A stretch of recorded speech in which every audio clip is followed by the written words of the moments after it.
so that we can all follow Daniel's example and make sure that his good works are continued. Clarity is the path to inner peace. My life is changing and taking a better turn, and we must all defeat the Nazi military dictatorship of the Bush criminal terrorists for Daniel. Abandoned by women, far from the heart under duress, in the deaf deja vu moonlight.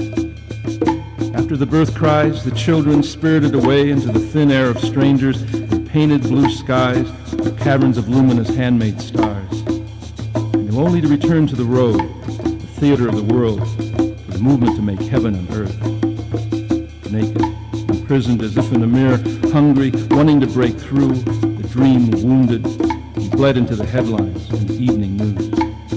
Burning crossroads, broken banjo in the dust, our bodies sit, voices sing, we shall not, till redneck billy clubs swing, flesh yields, and loose blood flows, head rocks and rolls, stars appear, stars and bars, the long wrong arm of the law, Jim Crow officers, awful Caucasian rage, bird in a cage. Some of us wanted to know if you were human. Well, hell I'm thinking, takes one to tell one, and hell is everywhere. Up north, the air fills, chills with swastikas and flying bricks. Nightsticks, that dark forest, moving like a river of pain, like a trial of Job, like a biblical plague, over the drum skin of the ghetto, over the fires on the plain. Now keep a sick white crowd at bay. Don't ask who they are wearing these savage masks.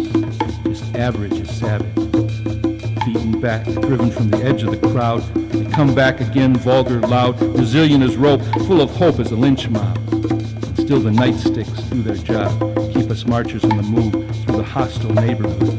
A lot of frustration, and I imagine to their sorrow, those desperately against us realize they must borrow a page from our demonstrations, cool their rage, move ahead together, and sit peacefully in the street. Oh, sweet Jesus, what a red-letter moment of history, a moral victory, an epiphany. In a crisis, our enemies act just like us, using our own nonviolent tactic to stop us in our tracks. How do we respond to this rendezvous with irony, to this gift of nonviolence from those who hate us? We wait in silence, as if struck dumb. Even our preacher, Bruce, whose words rang out against the first stone cast, now holds his tongue. No talk of dialogue, no reconciliation, no mention of redemption of the nation. Only sound nightsticks and flesh and bone. Stumbling, shouts, crying out, trying to run in panic and pain. Dear enemy, dark with blood, your faces are in broken mirror. The way is clear. The dogs bark, and the movement moves on. Well, I guess there's two things that I always think of when I think of Daniel. One of them is just how uncompromising he was, like whatever it was, whether it was the struggle for the homeless or whether it was like against the war in Iraq, he was always there, he was always uncompromising, he was always willing to do whatever it took to stop the injustice, and that was always really inspiring to me. Night is the future. I drive in the middle of under the weather of moonlight, under the charity of darkness. With God's speed I drive through the scarred wilderness, the route of loneliness, as if I were heaven's messenger, handed the divine right of way across avenues of bad news to these streets of greed.